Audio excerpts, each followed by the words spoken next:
¿Qué tal? Buenas noches, ¿cómo les va? Muchas gracias por quedarse, muchas gracias a Diego también por la invitación. Bueno, vamos a hablar del plan alimentario del adulto mayor y la idea es un poco hablar de cómo vamos a ser unos adultos mayores como exitosos. ¿Se entiende?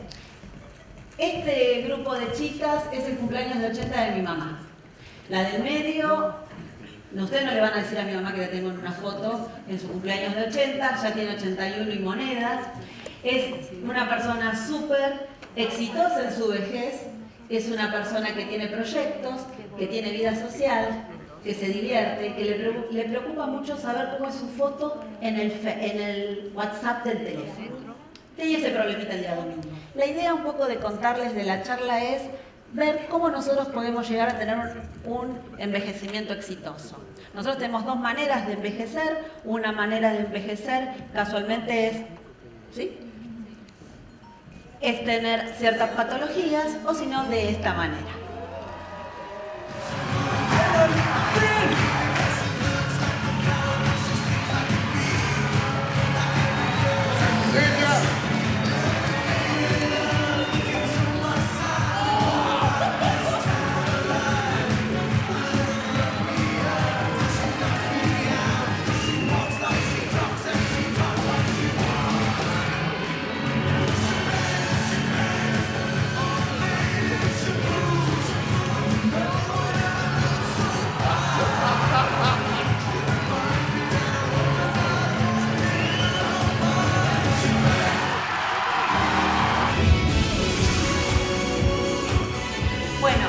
La víamos a Paddington Disco, realmente eso es una muestra que se puede envejecer de manera muy exitosa. El envejecimiento exitoso tiene que ver con la nutrición, sí, claro, siempre todo tiene que ver con la nutrición. Y tenemos que pensar que para evaluar a un paciente o un adulto mayor, que en nuestro consultorio, de manera ambulatoria, tenemos muchas herramientas. Seguramente todos conocemos el MAS, el índice de riesgo nutricional geriátrico, el Malnutrition Screening Tool, el NRS 2002, la MNA, que es la herramienta validada para población de adulto mayor ambulatoria, y también se puede usar en entidades de agudos o en geriátricos, por ejemplo.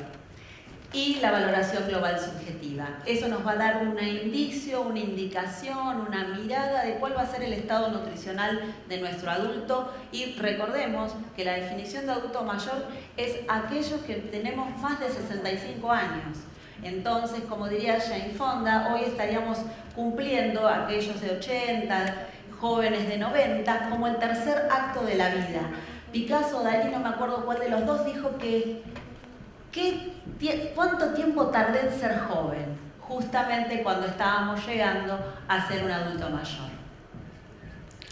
Entonces tenemos que acordarnos que los adultos mayores, que a medida que vamos creciendo, ¿sí?, el aporte calórico va disminuyendo a partir ya de los 20 años. Asimismo, tenemos que ver que hay necesidades energéticas que pueden ir cambiando o que las podemos ir como readecuando a la situación biológica del crecimiento. Hay cambios también fundamentales asociados al paso del tiempo. Hay una inversión de la masa muscular a la masa grasa. Y eso, por más que nosotros nos pongamos nerviosos y no querramos, es parte del envejecimiento. Sí podemos moderar un poco la pérdida de esa masa muscular, podemos hacer actividad física, la debemos hacer claramente, pero es parte de este proceso de transformación de la composición corporal que inexorablemente va a ocurrir. Entonces, vemos que, de acuerdo al paso del tiempo, fíjense que la masa grasa es lo que más se modifica en relación al resto de la masa grasa, de la masa magra muscular, ¿sí?, del peso, y si lo vamos dividiendo también por las extremidades, por los brazos, sí, también podemos ir viendo cómo esa modificación de la composición corporal va teniendo lugar. Entonces, quizás a los 30, somos así, podemos hacer tener este equilibrio y tener esta masa muscular que nos va a permitir poder tener, justamente, hacer esta performance, pero también tenemos que llegar a que cualquiera de todos nuestros adultos mayores también puedan realizar esta performance, que puedan levantar. ¿Tenemos estrategias? Sí. ¿Se pueden lograr? Sí, claro, por supuesto. Lo que tenemos que evitar es la sarcopenia, y no es primera cosa que primero definir la sarcopenia. Y la sarcopenia casualmente es una baja de la masa muscular que está relacionada con la fuerza muscular, con una disminución en la fuerza muscular o con un bajo rendimiento físico. Eso es el síndrome de sarcopenia, y la sarcopenia claramente está asociada entonces con la vejez. ¿Puede haber sarcopenia en un joven? Sí, pero la sarcopenia de un joven está más asociado al desuso del músculo. Un joven, por ejemplo, está en una cama 28 días, va a perder el 2% de su masa muscular magra de miembros inferiores, solamente por estar acostado, ¿sí? El bed rest es lo que me va a tratar a producir la sarcopenia en un adulto joven. Mientras que ese mismo caso, en un adulto mayor, los tiempos se acortan y quizás en 3 días está perdiendo el 10% de su masa muscular, sobre todo si le agregamos una patología. Pero acá estamos hablando de adultos mayores sanos, con un envejecimiento exitoso, con cero sarcopenia como Paddy, que bailaba y la revoleaban por el aire. La idea entonces es que podamos hacer esa prevención. Entonces vemos que la sarcopenia tiene que ser primaria, claramente, es la que nos está relacionada con la edad, pero también lo que les contaba recién, las que están relacionadas con la nutrición, con la actividad y con algunas otras enfermedades que pueden ser concomitantes. Vemos que la pérdida de peso al adulto mayor no le estaría jugando a favor. Un adulto mayor un poco más gordito, recordemos que el índice de masa corporal del adulto mayor es un poco más elevado que el del adulto joven, ¿sí? El punto de corte es de 27 y eso a nosotros nos estaría hablando de que tiene una reserva un poquito más de grasa y pudiera estar sobrellevando aquellas enfermedades agudas, ocasionales, con mejor resultado, ¿sí?, que si estuviera en peso o en bajo peso. Otro concepto que tenemos que hilar, que tenemos que juntar, es la fragilidad, y que a veces no lo tenemos tan en cuenta. La fragilidad está presente en los mayores de 65 años entre el 4 y el 17%, y en mayores de 90 años en el 30%. Hay un consenso de fragilidad y hay criterios para definir la fragilidad. Entonces, pacientes que tienen fatiga, le preguntamos a nuestro adulto si se cansa, si tiene fatiga. Si tiene más de 2 o 3 comorbilidades, ¿sí?, si es diabético, si es hipertenso, si tiene algún otro tipo, si es un paciente oncológico, si es el caso que lo tuviera, pero vamos a hablar de las enfermedades crónicas. Si bajó mucho de peso en el último tiempo, más del 5% en los últimos 2 o 3 meses, vamos a tener que evaluarlo. Si puede caminar más de una cuadra sin cansarse, su capacidad aeróbica, vamos a evaluarlo en este consenso, en este screening. Y si puede subir un piso por escalera. Si tenemos más de 2 criterios, o sea 3 en adelante, el paciente es frágil. Si tiene 1 o 2 criterios, el paciente está en situación de prefragilidad. Pregunta del millón, de la sarcopenia no se podía volver, porque era un tema de la edad. ¿De la fragilidad se puede volver? Sí, de la fragilidad se puede volver. Y este es el punto importante. De la fragilidad con buena alimentación, una alimentación adecuada, con ejercicio, podemos revertir esa situación. Bueno.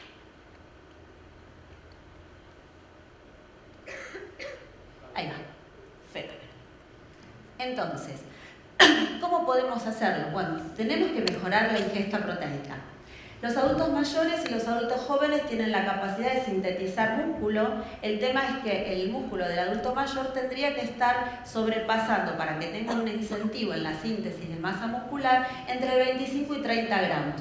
Parece que si nosotros le damos esa cantidad de gramos de proteínas, el músculo se acuerda y tiene la misma tasa de síntesis muscular que cuando era joven. Entonces, tenemos que empezar a pensar cómo dividir la cantidad de proteínas totales de la comida que le estamos planificando a esta persona, en si le damos todas las proteínas juntas o si le vamos a ir dando parte por parte. La otra pregunta que se me viene a la cabeza y la comparto con ustedes es si todas las proteínas me dan lo mismo, si todos los aminoácidos me dan lo mismo, o si tengo algún tipo de aminoácido específico, o si tengo algún tipo de aminoácido funcional. Alguno que me diga: con esto yo le doy tal cantidad de aminoácidos y me va a generar mayor síntesis de masa muscular. Hay mucha evidencia científica y en estas recomendaciones de la Sociedad Europea de Alimentación Enteral y Parenteral, donde nos habla que los adultos mayores tienen menor ingesta proteica, generalmente tienen un balance de nitrógeno negativo y tienen mayor probabilidad de discapacidad.